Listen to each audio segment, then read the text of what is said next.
Schools में हमें सिखाया नहीं जाता कि पैसे कैसे कमाए जाते हैं। कभी सोचा है क्यों?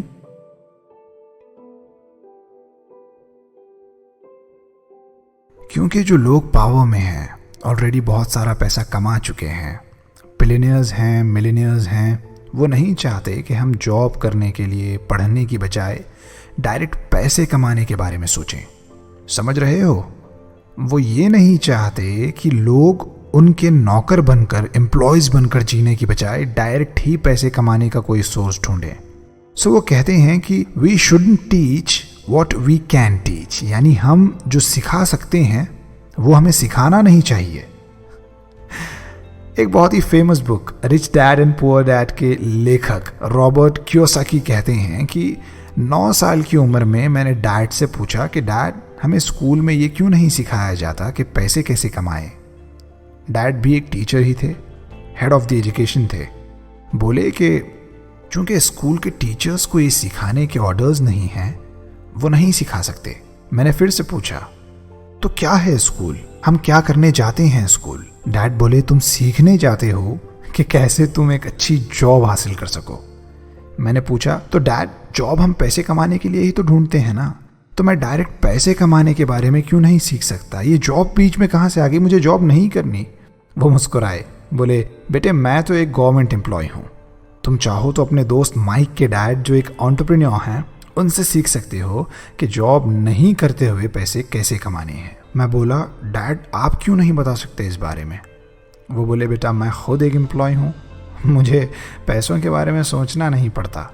मैं काम करता हूँ, बदले में मुझे मेरी सैलरी मिल जाती है। लेकिन माइक के डैड जैसे एंटरप्रेन्योर्स को पैसे कमाने के बारे में, अपनी एसेट्स या अपनी सर्विसेज को पैसों में कन्वर्ट करने के बारे में सोचना पड़ता है। So it's better you ask him about money. बस तभी मैं माइक के घर गया। मैंने उसके डैड से कहा, अंकल मुझे पैसों के बारे में जानना है, बिजनेस सीखना है मुझे। उन्होंने मुझसे कहा कि अगर मुझे सीखना है तो मुझे उनके लिए काम करना होगा, जिसके लिए वो मुझे पैसे नहीं देंगे। मैं तैयार था। मैंने उनकी वो शर्त मानी और काम शुरू कर दिया। वो अलग से मुझे कुछ नहीं बताते, कुछ नहीं सिखाते थे। मैं बस काम करता और घर वापस चला जाता। फिर एक दिन हिम्मत करके मैंने उनसे पूछ ही लिया कि अंकल मैं सीखना कब से शुरू करूंगा, और ऐसे फ्री में आपके लिए काम कब तक करता रहूंगा मैं? वो मुस्कुराए और बोले, बेटा तुम्हें क्या लगता है कि तुम सीख नहीं रहे? जरा गौर करो, तुम सीख रहे हो, और पैसे मैंने तुम्हें इसलिए नहीं दिए कि तुम्हारी सोच जॉब वाली, एम्प्लॉय वाली बनकर न रह जाए।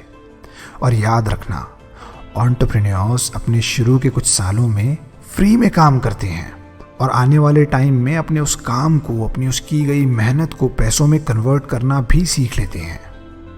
सो रॉबर्ट का ये इंटरव्यू देखकर मैंने खुद को बहुत मोटिवेटेड फील किया। मेरी अपनी ज़िंदगी मेरी आंखों के सामने आ गई। बहुत छोटी सी उम्र से जब मैं पेरेंट्स को जॉब पर जाते हुए देखता तो लगता था कि पैसे कमाने के लिए जॉब करना ज़रूरी है। तब मैंने ये भी रियलाइज़ किया कि जो अब तक मैंने पढ़ा और पढ़ रहा हूँ वो मेरे पैसे कमाने की वजह बन ही नहीं सकता। सिलेबस की वो किताबें मुझे बस एक फॉर्मेलिटी लगी। स्कूल में सिखाई हुई उन बातों में से मॉरल वैल्यूज़ और कम्युनिकेशन स्किल्स के अलावा कुछ भी मेरे काम का नहीं था। फिर बड़ा हुआ, इंजीनियरिंग ड्रॉप की, साइकोलॉजी पढ़ी, यूट्यूब पर ग्रो किया, खुद की एक एडवर्टाइजिंग फर्म बनाई, तो लगा कि नहीं, पैसे बिना जॉब करे अच्छे तरीके से और बहुत ज़्यादा कमाए जा सकते हैं। हाँ, दूसरे एंटरप्रेन्योर्स की तरह मैंने भी अपने करियर की शुरुआत में बहुत कम पैसे कमाए, बिल्कुल ना के बराबर। फाइनेंशियली, इमोशनली मैं थोड़ा सा परेशान भी रहा। कुछ घर का प्रेशर भी था क्योंकि इंजीनियरिंग ड्रॉप की थी। ये सब परेशानियां नहीं होती अगर मैं पढ़ाई कंप्लीट करके जॉब का ऑप्शन चूज़ करता। लेकिन खुदा मुझे थोड़ा ज़्यादा स्ट्रांग बनाना चाहता था, थोड़ा ज़्यादा टफ बनाना चाहता था। सो सब परेशानियां, कठिनाइयां मैंने फेस की। लेकिन आज जब बैठकर उस बारे में सोचता हूँ तो लगता है कि कॉलेज ड्रॉप करने और अपने पैशन को फॉलो करने का जो फैसला मैंने लिया था, जो डिसीजन मैंने लिया था, वो सही था।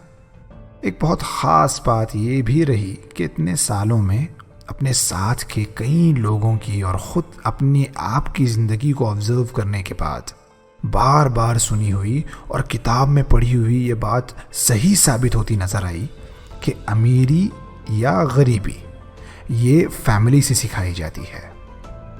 ना चाहते हुए भी अनजाने तौर पर अपने बच्चे के अनकॉन्शियस माइंड में ये बैठा दिया जाता है कि पैसे कमाना बहुत मुश्किल है, पैसे बहुत मेहनत से हासिल होते हैं, हम ये नहीं ख़रीद सकते, वो नहीं अफोर्ड कर सकते, एट्सेट्रा एट्सेट्रा। जबकि अमीर घरों में कहा जाता है कि पैसे ज़्यादा कैसे कमाने हैं ये सोचो, कौन सा बिजनेस सही रहेगा ये सोचो, अगर कोई चीज़ ख़रीदनी है तो कैसे ख़रीदोगे, क्यों ख़रीदोगे ये सोचो। यानी गरीब मेंटालिटी के लोग अपने बच्चों को एक जुमला बोलकर खामोश कर देते हैं, उन्हें सोचने का मौका नहीं देते, डीमोटिवेट कर देते हैं। और ऐसा करना उस बच्चे की सोचने की, खोजने की शक्ति को कमज़ोर करता है। और अमीरों वाली मेंटालिटी के लोग सवाल करके उस बच्चे को सोचने और कोई आइडिया ढूंढने के लिए वक्त देते हैं, जो उसे मेंटली स्ट्रॉन्ग करता है, उसके दिमाग को खोलता है और उसमें पैसों के बारे में ये बिलीव पैदा करता है कि अच्छे आइडियाज़, थोड़ी सी मेहनत और स्मार्ट वर्क से बहुत सारा पैसा आसानी के साथ कमाया जा सकता है। बहुत से लोग यहाँ अचानक से ये सोचने लगे होंगे कि अच्छा, तो मैं इसलिए गरीब हूँ कि मैं मिडिल क्लास फैमिली से हूँ, हाँ, या मैं इसलिए गरीब हूँ कि मैं मिडिल क्लास हूँ या मेरी फैमिली गरीब है, हाँ। It's one of the many reasons. ये एक रीज़न है कई रीजन्स में से। कई सक्सेसफुल लोग, अमीर लोग ऐसे भी रहे हैं जिनकी फैमिलीज गरीब हुआ करती थी, लेकिन उन्होंने अपने आप को बदला, अपनी मेंटालिटी को बदला। कैसे? वो ऐसे कि उन्होंने घर के बाहर अपने आप को ऐसे लोगों में रखा जो इन सब बातों के बारे में जानते थे, पैसों के बारे में जानते थे, स्मार्ट वर्क के बारे में जानते थे, जो रिच डैड थे। और अपना भविष्य बदलने के लिए उन्होंने अपनी मानसिक स्थिति, अपनी मेंटालिटी सही की, तब वो आज वो बन पाए हैं जो वो अब हैं। एक चीज़ मैं यहाँ ये भी क्लियर कर दूँ कि बिजनेस हर एक के लिए नहीं होता। अगर बिजनेस करना है तो सबसे पहली बात दिमाग में ये डाल ली जाए कि अगर 8 घंटे जॉब करके आप खुश हैं तो आप जॉब के लिए ही बने हैं, क्योंकि बिजनेस 10 से 12 घंटे रोज़ काम करने का नाम है। सो अगर मुझसे पूछा जाए कि जॉब नहीं तो क्या, कमाने के लिए क्या करें, तो मेरा ओपिनियन यही रहेगा कि नंबर 1, ऑनलाइन बिजनेस सीखा जाए। अगर कोई फैमिली बिजनेस है या कोई भी बिजनेस जो आप करते हैं तो उसे सही तरीके से ऑनलाइन शिफ्ट किया जाए। और नंबर 2, अगर पैसा है तो रियल एस्टेट में इन्वेस्ट किया जाए। वीडियो को पूरा देखने के बाद कमेंट करके बताना कि वीडियो आपको कैसा लगा। आपके वो अल्फाज मुझे सीखने में मदद करते हैं और आप क्या सोचते हैं ये जानकर शायद इंस्टाग्राम पर आपसे मिलने का शौक़ पैदा हो, मिलने का मन हो। So thank you for watching.